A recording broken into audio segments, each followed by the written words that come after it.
the 0723 London North Western Railway service to Birmingham New Street via Northampton, calling at Watford Junction, Leighton Buzzard, Bletchley, Milton Keynes Central. We are on the train to Liverpool this morning. It's a 2-hour train ride, so we need to figure out what our train track is as soon as it gets assigned on the board there. So right now we're trying to find some breakfast, but never taken a train in the UK before, so this will be first time experience.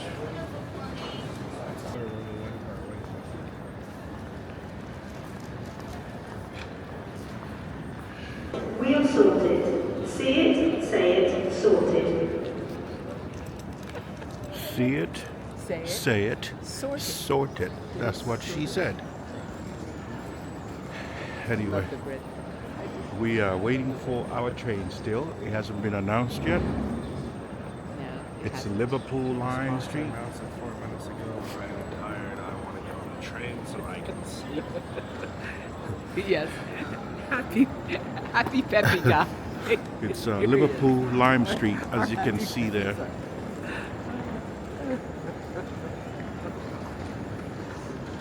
It's waiting to be announced. They'll announce the track number. 13. 13. We go. Please do not leave your luggage unattended on the station. All right, we have a platform, so we're May moving. be removed without warning or destroyed or damaged by the security services. So we have an assigned coach. Yes, I said E. Seats 13, 14, 15, I think, or 14, 15, 16. 14, 15, 16, I think. It's on the tickets.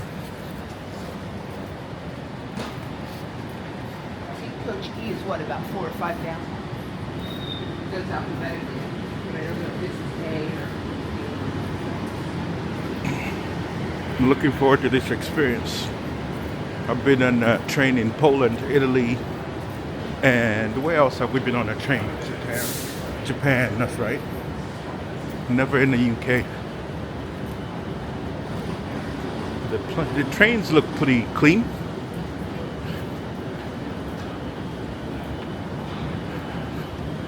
And it's showing you the countdown there. When the thing is leaving 7:43. There we go.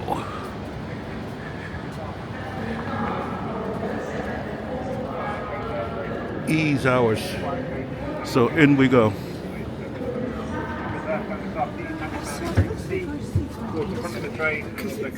go both ways. See what the numbers are there.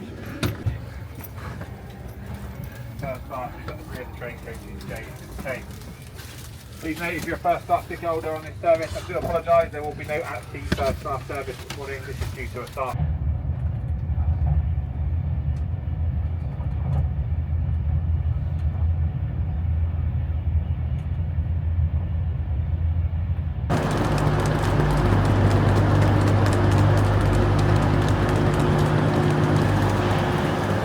Liverpool Lime Street.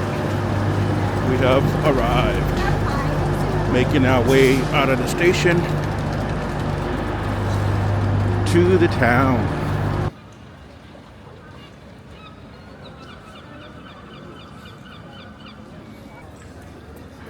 It has a little bit of that.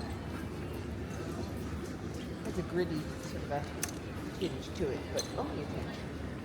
Yeah. Or anyway, what we see. All the buildings. It looks like it needs a wash up a little bit. Yeah. Somebody used to come through with some soap and spray it down. They need the It's people lived that- out. It's lived a little. They need those people who clean up after the bowls and in Pamplona to come through and just hose it all down. Yeah. But other than that, it's beautiful. The American Embassy. It's in green in this town.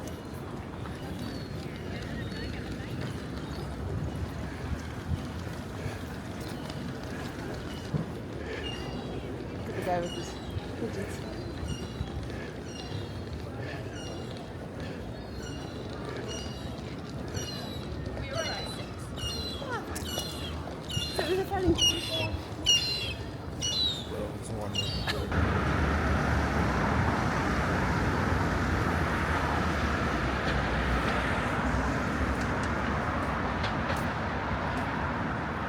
They have an eye. They have a Ferris wheel.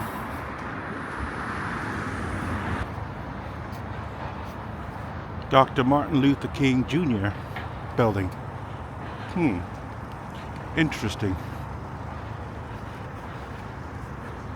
What is this all about?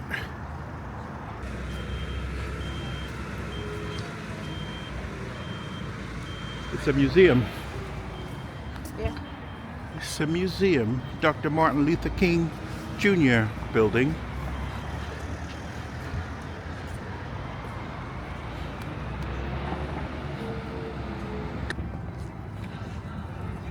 It's a yellow submarine.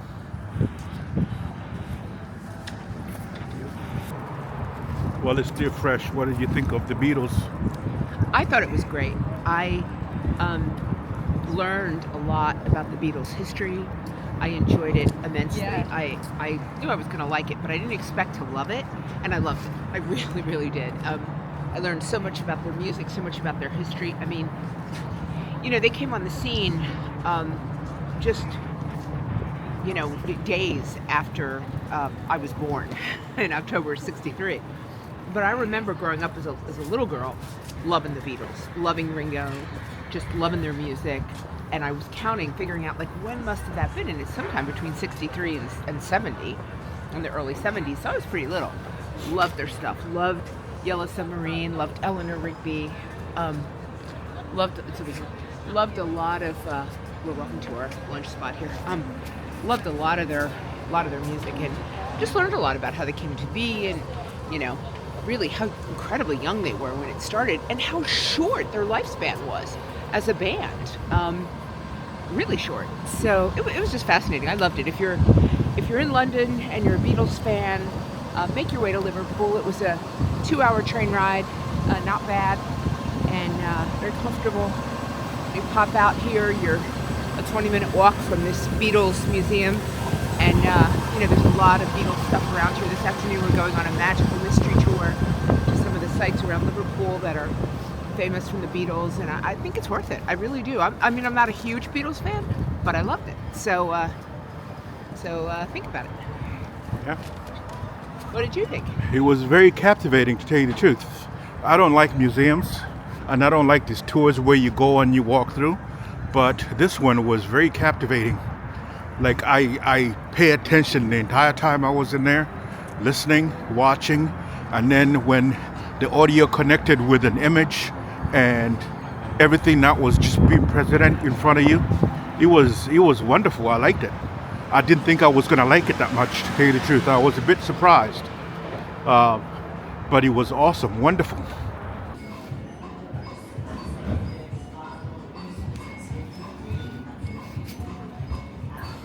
It's lunchtime. We are in a pub called the Pump House, which has been here since 1870 anyway.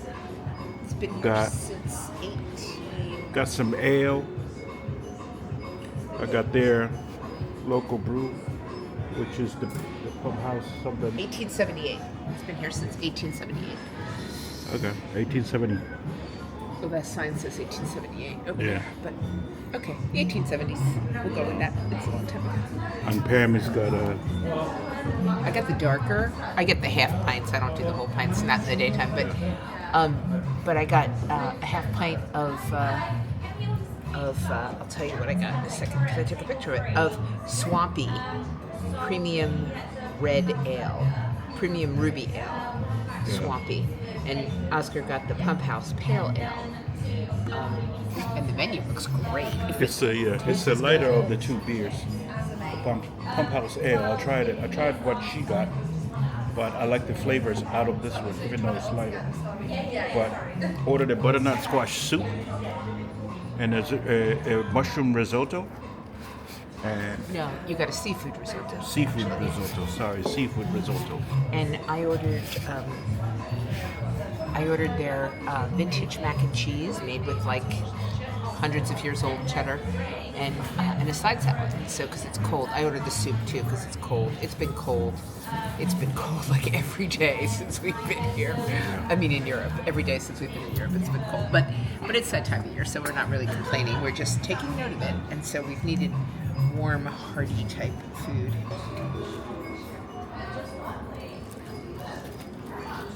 Anyway, we have a magical mystery tour coming up here. Jumping on the bus. I'm headed to see the neighborhoods, musically speaking, the Beatles. So that should be fun. Right now I'm gonna enjoy my ale. The food will be coming up shortly, warm my body, and then we'll go right out. The thing, whatever this is, the tureen with my fork, searching for every further ounce of this amazing dish that I can get. See? So good. Best mac and cheese ever. And you know why? I know why. Here, I'm going to tell you. I'm going to share the pump house secret with you.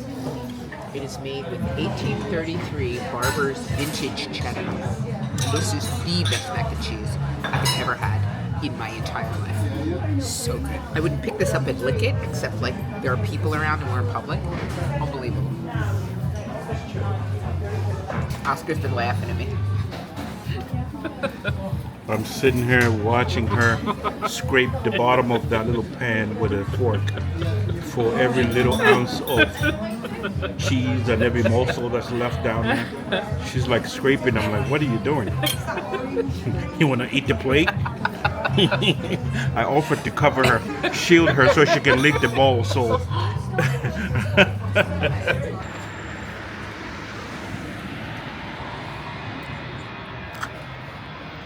it's a magical mystery tour. Magical mystery tour. You have our tickets? I do. Yeah, put them in your pouch. You ready for this? You are? Yeah. Get yourselves in the mood. Get warmed up, okay? You're on a nice warm bus now. You ready for this? Yes. Okay. Welcome on board the world famous Magical Mystery Tour! Yay! That was very good. Welcome to Liverpool, everyone. My name's Dale Roberts. Hello. Welcome to Liverpool. My name's Dale. I am your tour guide. For the next 2 hours, you are all going to have to put up with my accent, okay? This accent that I speak with is the Liverpool accent. I am born and raised here in this beautiful city, and I do know that this accent is notoriously difficult to understand. So rest assured, I will do everything within my power to speak slowly and clearly and precisely. I promise, okay? But how fast I tend to speak, it comes down to how fast the bus moves. It's got wheels, you know. So how fast the bus moves is important. So what I'd like you all to do is put your hands together for our fantastic, beautiful, handsome, and ever professional driver, Ross. Yeah, he's the man in charge, isn't he? There he is. Now, Ross is going to look after you. Ross is here to take you guys to the places you've come here to see. Places like Penny Lane.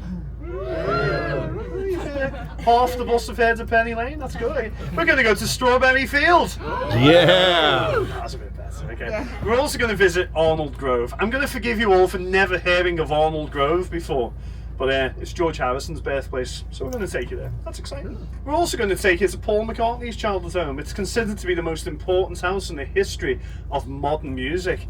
That is an almighty claim, isn't it? But those 4 locations of Paul's house, George's house, Penny Lane and Strawberry Field are where we get off the bus. You will also get to see John Lennon's house. You get to see 2 of Ringo's houses. You get spoiled to death with Ringo, you really do.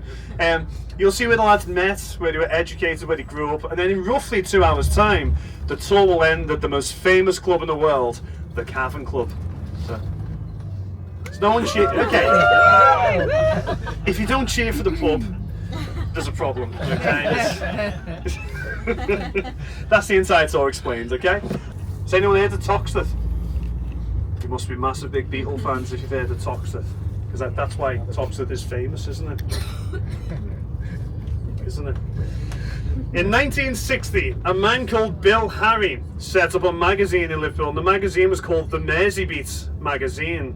Right? The Merseybeat magazine popularised these skiffle bands that had grown up and formed decent rock and roll bands. Bands like the Beatles, the Searchers, Jerry and the Pacemakers, even Cilla Black came through the Merseybeat.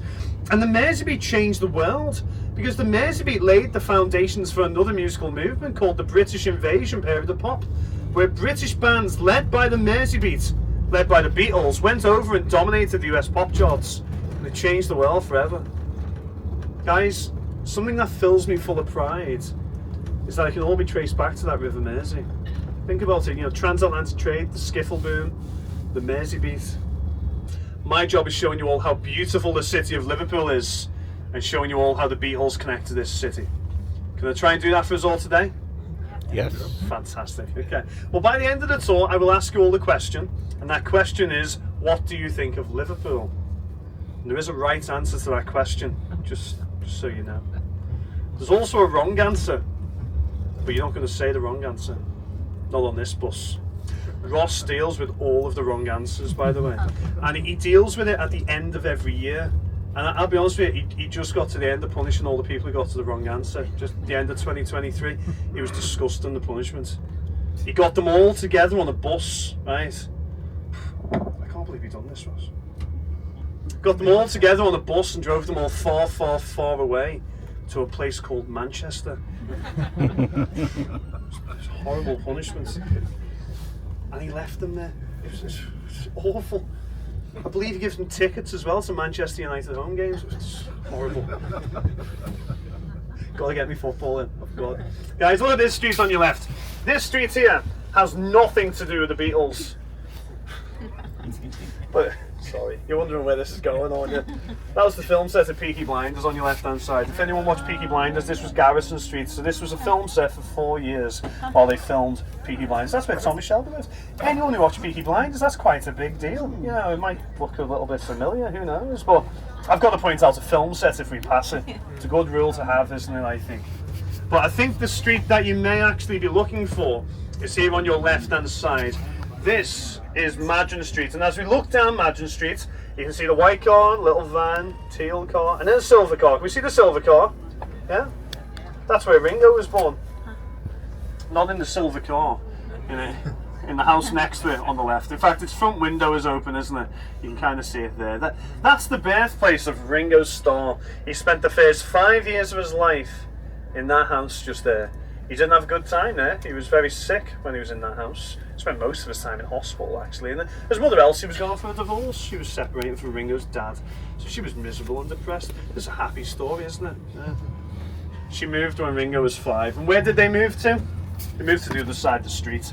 And you know what? I think we do a great job keeping it secret where they moved to. We keep it really low key. You'd never guess.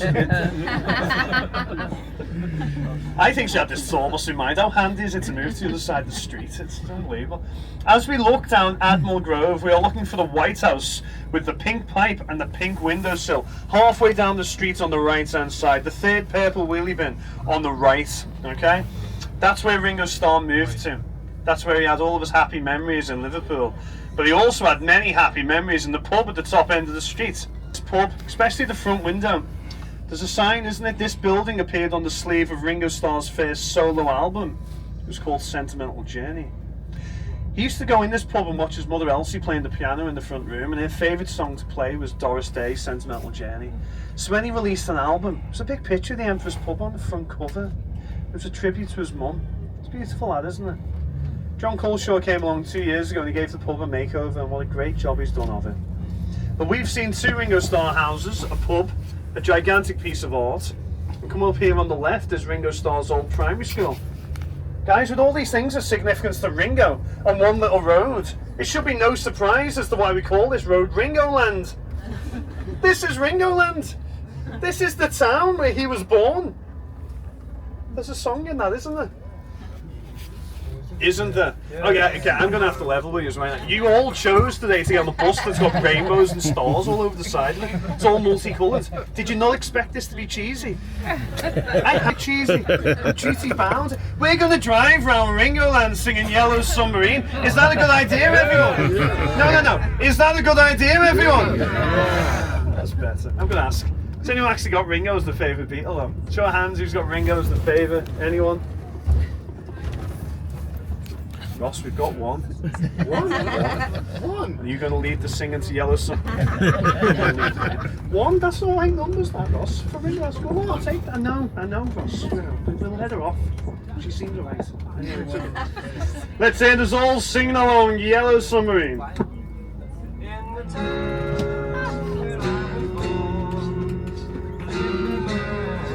Yellow submarine, yellow submarine, And the yellow submarine, yellow submarine, yellow submarine. We all. What a turn of luck that was, for Ringo. I think it was his destiny. He was destined to become the best drummer in Liverpool, and he did. But it wasn't with the Beatles, it was with a band called Rory Storm and the Hurricanes. He was never the original drummer of the Beatles. The original drummer of the Beatles was a guy by the name of Pete Best. Pete Best spent 2 years and 3 days with the Beatles, to be very precise, and then just as the lads got a record deal, they booted Pete out of the band. Ringo joined in his place, and ever since, Pete Best has been known as the world's most unlucky musician. Ringo, in contrast, has been known by many as the world's luckiest musician because he got the gig as the lads got the record deal. It took Ringo from a childhood of misery, but it propelled him into the heights of international fame and fortune like the world had never seen anything like before. What a turn of luck that was, for Ringo. I think it was his destiny. He was destined to become the best drummer in Liverpool, and he did. But it wasn't with the Beatles, it was with a band called Rory Storm and the Hurricanes. He was never the original drummer of the Beatles. The original drummer of the Beatles was a guy by the name of Pete Best. Pete Best spent 2 years and 3 days with the Beatles, to be very precise, and then just as the lads got a record deal, they booted Pete out of the band. Ringo joined in his place, and ever since, Pete Best has been known as the world's most unlucky musician. Ringo, in contrast, has been known by many as the world's luckiest musician because he got the gig as the lads got the record deal. It took Ringo from a childhood of misery, but it propelled him into the heights of international fame and fortune like the world had never seen anything like before. It's a beautiful story, rags to riches in many ways. But what's most beautiful is that this year Ringo's going to turn 84 years of age. And if you've seen any pictures or videos of him recently, he looks like he's never had a health complaint in his life. He looks like he's the picture of perfect health. He's even got a full head of jet black hair. He's got more hair on his head than I have. Jealous of him. He's got a bit more money than I have as well. Only a bit. It's coming, Ross. It's coming. Guys, this is Sefton Park. It's our second largest public park in Liverpool. This is the park where John, Paul, George and Ringo would all hang around when they were kids. But keep looking across the park over on the right and you'll see the Sefton Park Palm House. It's Grade 2 listed, it's a national hidden gem, it's a stunning building, the home of many rare and exotic plants and trees. Because every year we take over 70,000 people on these buses through Sefton Park, because we find it's the easiest way to get to Liverpool's most famous lane. Some people say it's the world's most famous lane. We certainly know it's not just any lane, don't we? Was that cheesy enough, by the way? Yeah. I know. Guys, it keeps me awake at night thinking, how can I make this any more cheesy? But I think I've nailed it, truthfully.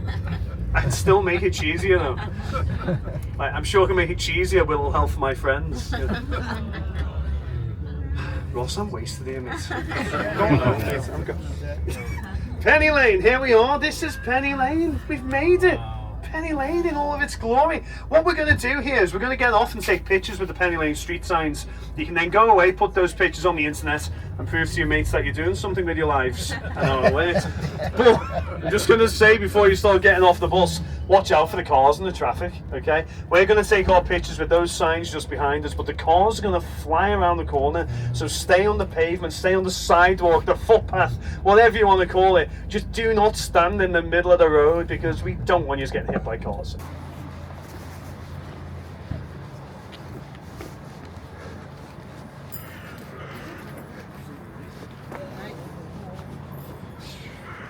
Can't take you anywhere, look.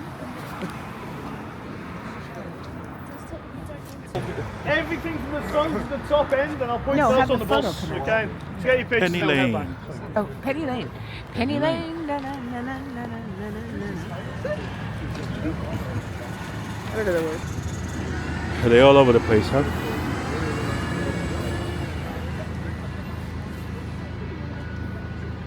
Penny Lane was a real street. I actually brought a picture of Penny Lane. Not the street, like you said. Huh?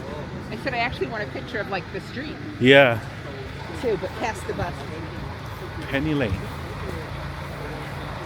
So as we make our way along the half-mile length of Penny Lane, all I'm going to do is I'll sit down and I'll play us a little bit of music. Is that a good idea? Fantastic. Any song requests? Anyone? I was going to play Rolling Stones. Good job. A day all sing along Penny Lane. Penny Lane, there is a barn showing photographs. Everybody! Penny Lane is in my ears and in my eyes. The little children having him behind his back. Blue Suburban Skies in Liverpool. Get like 2 weeks a year. That's all we get. Yeah. Something else that might surprise you here, by the way, is finding out that Penny Lane isn't actually about Penny Lane. Yeah, brace yourselves. We're about to drive off Penny Lane. This is what the song is all about, this area of Liverpool. Have a look on your right, here is our John Lennon statue. It's not mentioned in the lyrics of the song, but you've got to point it out, haven't you? Keep looking on your right. This was the shelter in the middle of the roundabouts. And behind the shelter in the middle of the roundabouts are the bus stops. Technically the most important part of the song. Look on your left. This was the Penny Lane surgery where the banker never wore his mac in the pouring rain. Very strange. But I believe what we're all looking for is also on the left. Tony Slavin's barbershop is arguably one of the most famous and most photographed barbershops in the world. That was the famous barbershop of Penny Lane. But the second we drove through the traffic lights at the top end of Penny Lane, we left Penny Lane and we entered into an area of Liverpool that was actually called Smithdown Place. Smithdown Place is in my ears and in my eyes. Doesn't sound the same, does it? Doesn't have the same ring to it. In 1947, the shelter in the middle of the roundabout at the top end of Penny Lane became the south end of Liverpool's bus terminus. Any bus that was heading to that bus terminus at the top of Penny Lane would have Penny Lane on the front of the bus. So if you called up your mate and said, "Hey, I'll meet you at Penny Lane," you were never meeting them on the lane itself. You were getting on the bus which had Penny Lane on the front of it and meeting them behind the shelter in the middle of the roundabout. Guys, the whole song Penny Lane is about a bus terminus on Smithdown Place. I want to remind you all you've paid good money to find out this information, and I'm just here to tell you it. Wine is more excited. Why on earth did the Beatles write a song about a bus terminus? That's what you're thinking, isn't it? It's very simple. Every day Paul McCartney got the number 86 bus. It would pick him up at the top end of his street and he would drop him off behind the shelter in the middle of the roundabout. He'd sit and wait there every day for his bus to his high school in the city centre. Guys, the whole song Penny Lane is about Paul McCartney being sat waiting for his bus to school. I'd like to think if I have done my job correctly, you will never hear the song in the same way ever again. The whole song Penny Lane is about a teenager waiting for his bus, and that teenager was Paul McCartney, who played a daily part in his life, so he wrote about it. It also played a daily part in John Lennon's life. He got the bus to Penny Lane every day as well. And it also played a daily part in George Harrison's life. It was the meeting area for the lads. George went to the same high school as Paul McCartney. His dad drove the number 86 bus. He drove the Penny Lane bus. I think that's cool. But also on the 25th of February 1943, it just so happened that George Harrison was born 1 mile away from the shelter in the middle of the roundabout of Penny Lane. So I'm going to ask, as I did for Ringo, our next point of interest is George Harrison's birthplace. But I'm going to ask, has anyone got George Harrison as their favourite Beatle? Do not be shy. Good, love to see it. We've got a few hands going up. Has anybody got Paul McCartney as their favourite Beatle? Show your hands if Paul McCartney. There you go. I knew you wouldn't be shy when that's that. Has anyone got John Lennon as their favourite Beatle? Show your hands if John is. Look at that. Okay, John Lennon's one. It actually went in order, by the way. John, Paul, George, then Ringo. Some people didn't put their hands up at all, by the way. I'm going to assume that you can't understand the word of this accent. Well, maybe One Direction really is more your thing. I'm not here to judge. I'm Taylor Swift myself, personally. You're about to see the birthplace of one of the greatest musicians, guitarists and songwriters in history. But there's no blue plaque outside this house. There's no flashing lights. There's nothing to symbolise or represent that George ever even stepped foot into this street. But he did. He was born here. Spent the first 7 years of his life inside the house we're about to see.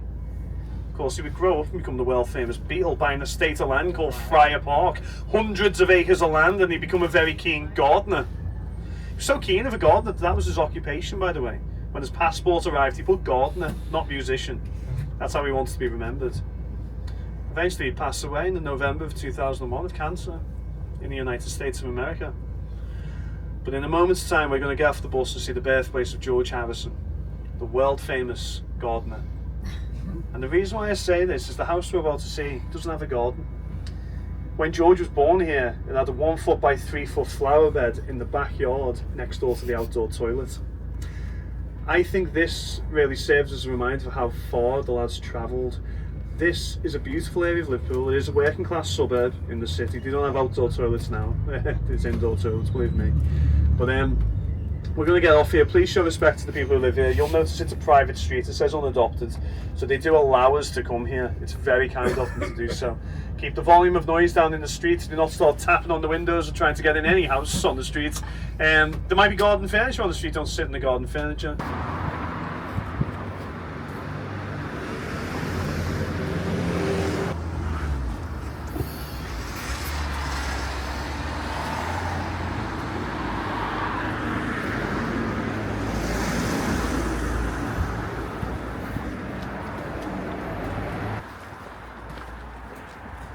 We're walking to George Harrison's house. He was born here.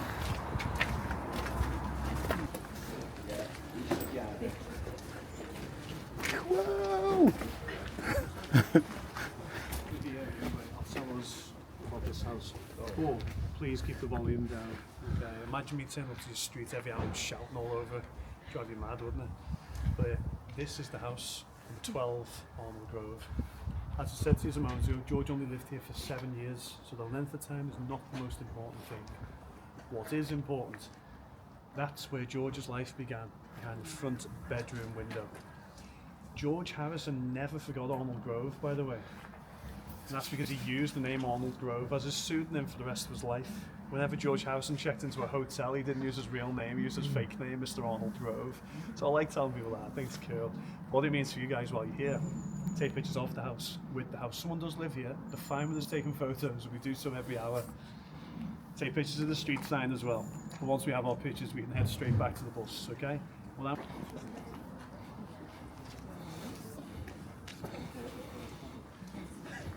as I started speaking to you, the sun started blinding me slightly. It's just gone away from me. See, in January I don't expect to play this song, I'm not going to lie. But I get the opportunity now to play Here Comes the Sun, the most listened to and most streamed Beatles song. So we'll have a little sing along to Here Comes the Sun. It's a much loved favourite by everyone. Sing along for George.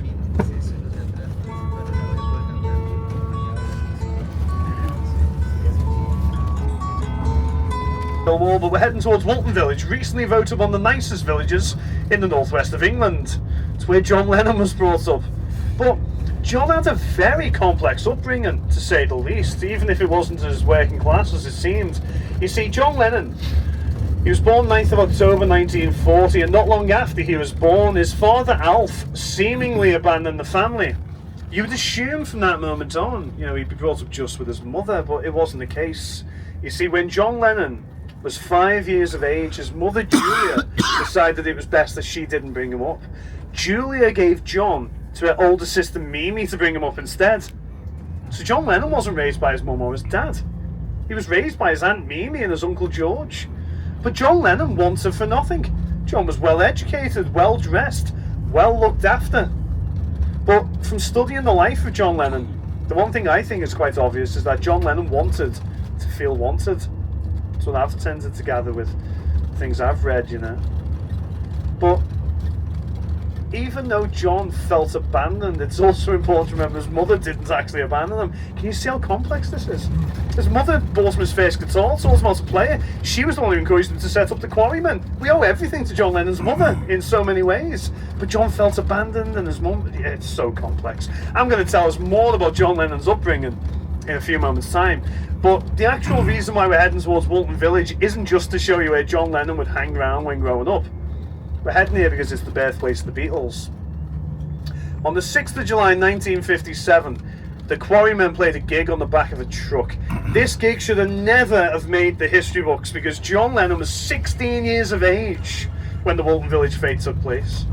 16. And he arrived to the gig drunk, by the way. Okay, he'd had loads of beer before the gig. He arrived, he was drunk on stage, forgetting all the words to the songs that he was singing. Gig shouldn't have made the history books. But the Walton Village fete was a special occasion. There was multiple things happening within the neighbourhood. So they played their first gig in the middle of a field, and the next gig was in St. Peter's Church Hall. Hey, it's not bad around here, is it? Ross, I've told you to stop driving past my house, mate. It's embarrassing. No, guys, the second gig was St. Peter's Church Hall.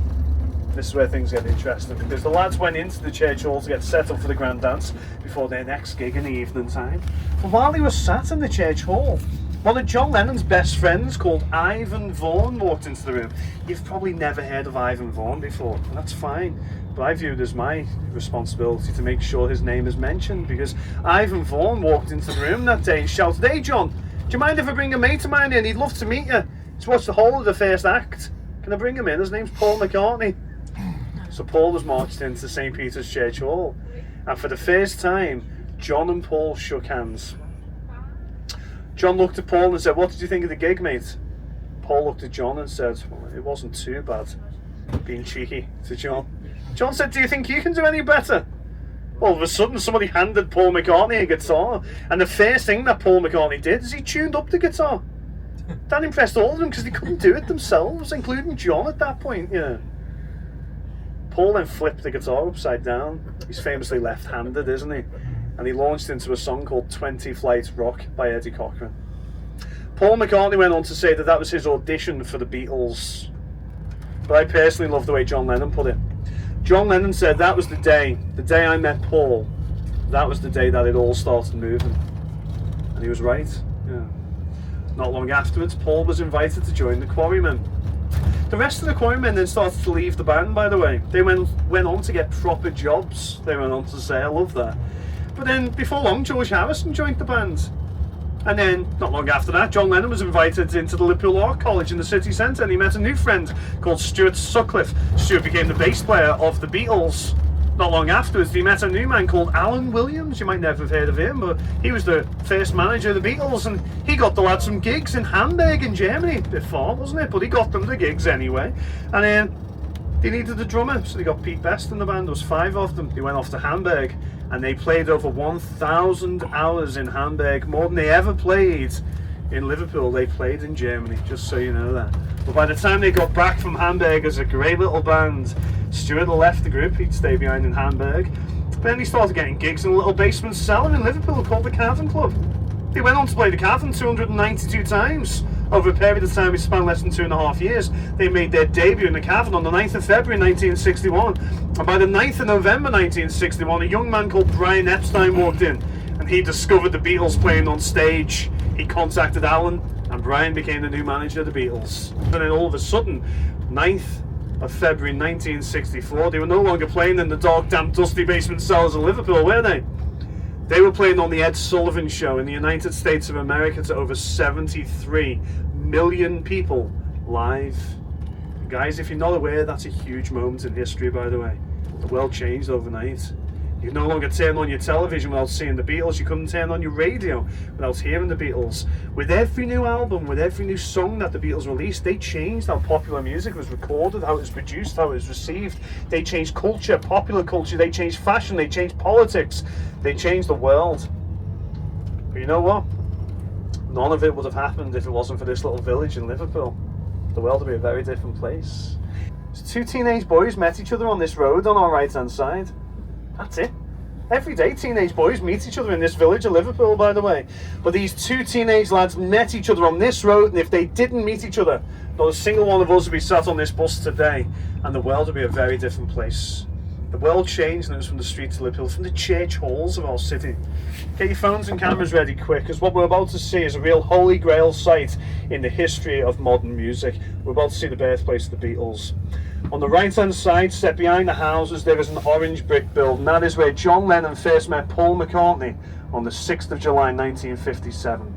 Two teenage boys walked down this pathway on our right hand side. They met each other and they went on to change the world. Just down that pathway is where John Lennon first met Paul McCartney. Guys, we can never let people off here. I wish we could.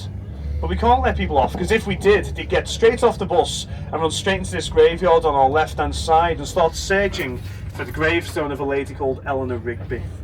That was a song that transformed the world of popular music, wasn't it? There is the resting place of Eleanor Rigby. It's in the final block of graves, 3 rows back and 4 graves across. But Paul McCartney says he didn't write the song about the lady who's buried here. He said maybe the grave was in his subconscious memory, because him and John used to hang around the neighbourhood together. We can never let 70,000 people a year trample all over graveyards for understandable reasons. But Paul and John did hang around this neighbourhood together. But long before John Lennon met Paul McCartney, John Lennon was hanging around this neighbourhood on his own. And John Lennon felt abandoned, didn't he? John Lennon felt like such of an orphan that he used to hang around an orphanage around the corner from his house.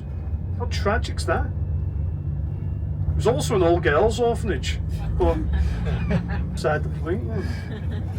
The Salvation Army were convinced John was in there looking at the girls. They didn't like that, so they chased him out. They would tell him off, and then every time he left the house, his Aunt Mimi would say, "John, don't you dare be trespassing in Strawberry Field." That was the name of the orphanage that I used to hang around in. He always used to say, "Mimi, what will they do if they catch me? They're not going to hang me." Strawberry Field, nothing to get hung about. The recurring line throughout the song was his response back to his Aunt Mimi. You'll never hear the song in the same way again. But Strawberry Field was an orphanage from 1936. It shut down in 2005. And then in 2019, they reopened it as a training centre for young adults with disabilities. They placed them into employment in Strawberry Field, in the community centre, gift shop, cafe, John Lennon exhibition, bandstand. There's loads of things. It's great. It's a lovely place. Only opened in 2019. Very modern. However, when the song came out in 1967, everyone thought it was about a big field of strawberries. Who wouldn't? You know, all the fans descended upon the gates of Strawberry Field, but they were met only by locked gates that they couldn't go beyond. So the gates became iconic, they became famous. So what we're going to do is we're going to take our pictures with the gates of Strawberry Field in just a moment's time, okay? The gates are at the bottom end of this road on our left-hand side, so I think it's only right as we take you down to Strawberry Field. See what I did there? Been working on that, thank you. It's worse. I think there's only one song I can play, isn't there? It's getting predictable, I know it is. There's only one song I can play. This song completely transformed the world of popular music. It's one of the greatest songs ever written. And I'm sure we all know what song I'm going to play. Me and Ross are going to enjoy this one. When you I'm only playing.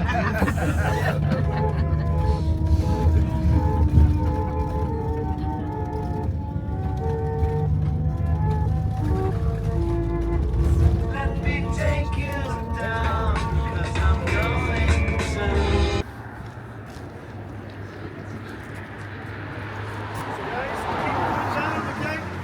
Don't all gather over there, 'cause people walk around into the roads. Keep coming down. Thank you. So Strawberry Fields is not about strawberries. Or a It's field. about Or a field. Old Fields is about this place, Strawberry Fields. Which at the time.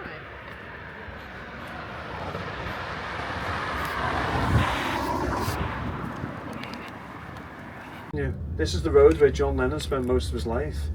But keep looking on your left, because here is the house where John Lennon spent most of his life. This is the childhood home of John Lennon, where he lived with his Aunt Mimi and his Uncle George. The top left-hand window was John Lennon's bedroom. He wrote his first ever song in that bedroom, a song called Hello Little Girl.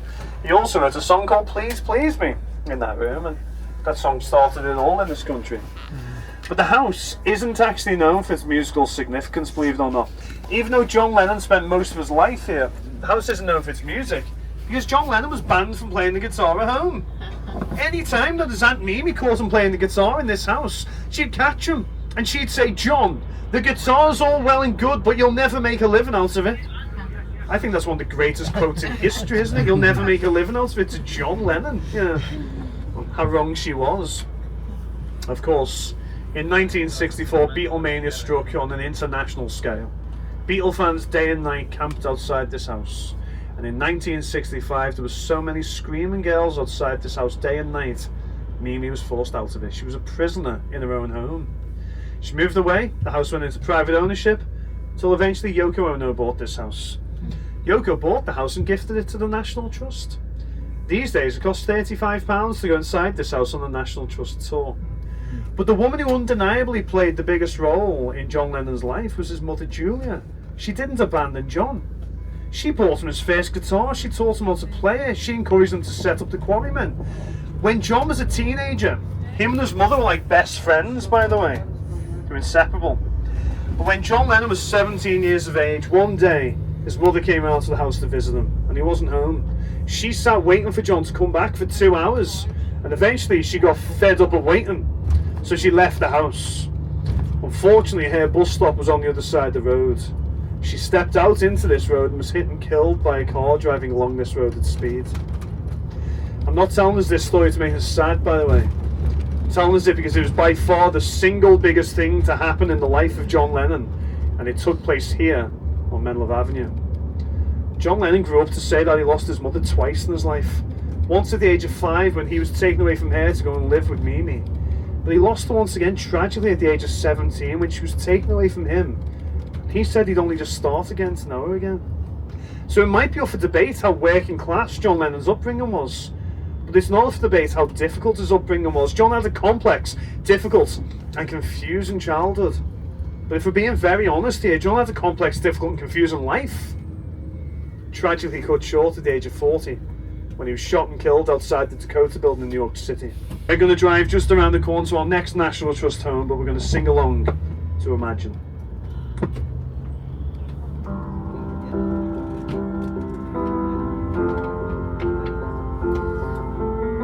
But we're going to get off, we're going to go and see the most important house in the history of modern music, a house that is now owned by the National Trust, restored back perfectly to its original condition. And when we're there, I'll point out Paul McCartney's old bedroom window. It's top right hand window of the house. That's where Paul McCartney used to wake up, get out of bed, drag a comb across his head. Yeah, I'm glad you knew I was gone. Make his way downstairs, get his coat, get his hat, and then make the bus in seconds flat. That's the middle verse of A Day in the Life. I'll tell us a little bit more about that in a few moments' time, but I want us all to bear in mind, from the moment we leave the front of Paul McCartney's house, we are living a day in the life of Paul McCartney. It was not written inside the house. Paul was thinking back to it when he wrote it. This here is the bus stop that Paul waited in every day to get the 86 to. Why aren't you more impressed? We're going to get off here and go and see the most important house in the history of modern music, Paul McCartney's. Please be respectful to the residents. Follow me down the street.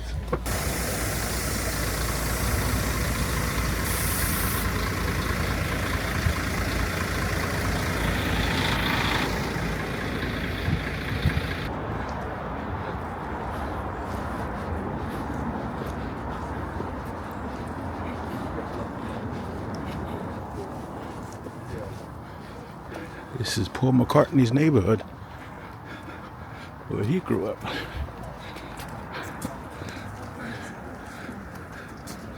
The proud family home of Jim, Mary, Paul and Mike. So as we wait for everyone to get down here, did you know Paul had a brother called Mike?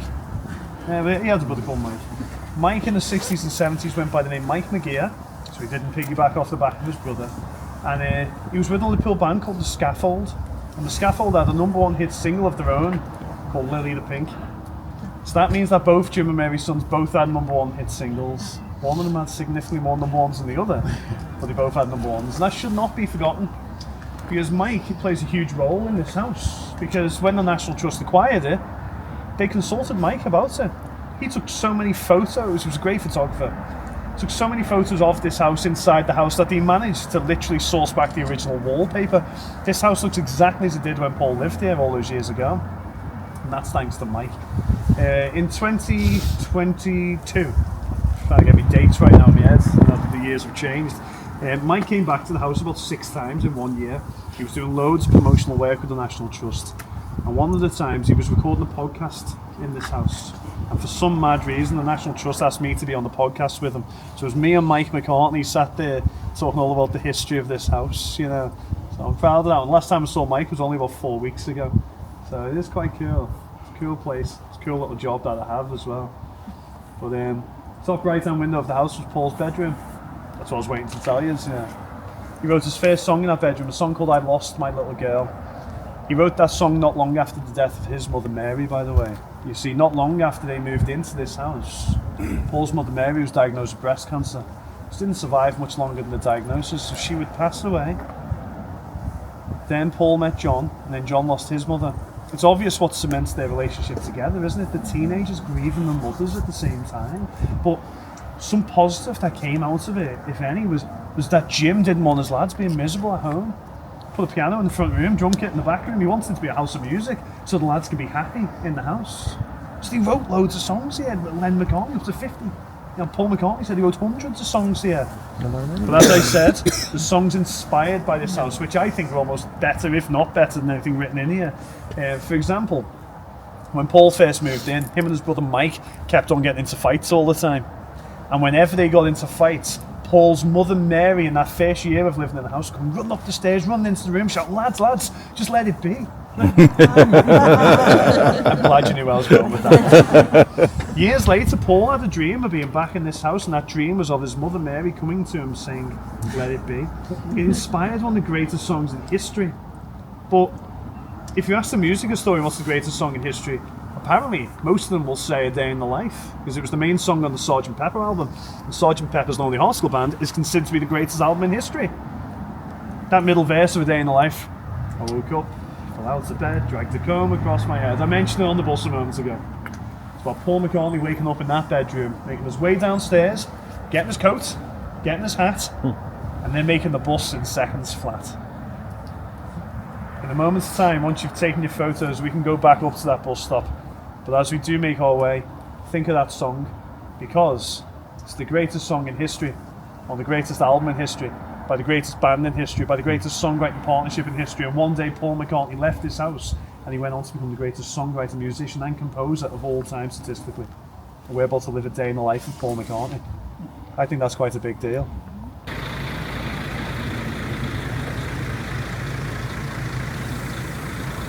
Paul McCartney's bus stop. This is a bus stop, huh? The last one. You don't want to, He was one day on the bus travelling towards Penny Lane, and he got chatting to the young lad sat on the bus next to him, and that lad was George Harrison.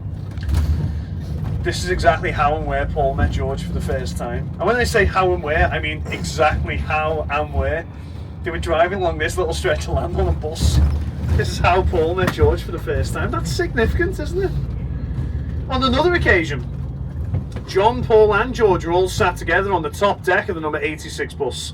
We don't know exactly where it was en route, but what we do know is that John Lennon looked at George Harrison and said, "Hey mate, I've heard you're dead good at playing the guitar, give us a song." So he did. George Harrison on the top deck of the number 86 bus pulled out his guitar and he played a song called Raunchy by Bill Justice, and it would prove to be the song that would get George Harrison into the Quarrymen. So why am I telling us this story? It's because it's here on this bus route where George Harrison auditioned for the Beatles. And I think that's quite significant to point out, isn't it? Yes, so that's Dale who does the Magical Mystery Tour bus, and he takes you all around Liverpool to all the Beatles sites, and it's a joy. I highly recommend it. An absolute wealth of knowledge right there, that man. Say goodbye and say hello, hello, hello. I don't know why you say goodbye and say hello. You say yes, I say yes, but believe me, no. And you stay till it's time to go. Hello, hello. Say goodbye and I say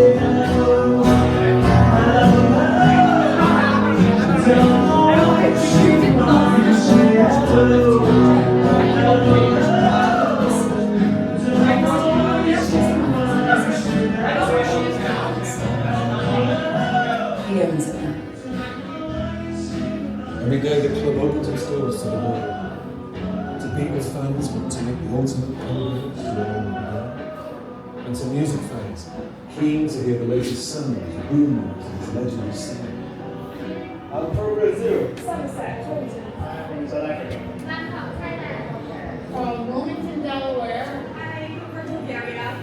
Australia, Brisbane, Australia. Oh, because we're from the Beatles era. Made me feel 20 again. I absolutely love it. It feels like I'm walking into history. It's very international. I can see it out there. It's a special day for me, I think.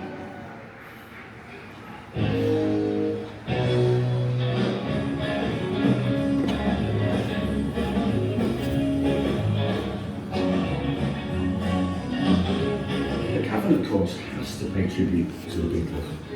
It can't just be like the Beatles. It's not a shrine, it's a happening live This is the Cavern.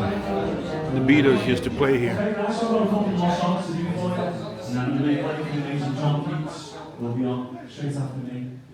Thanks, John, today.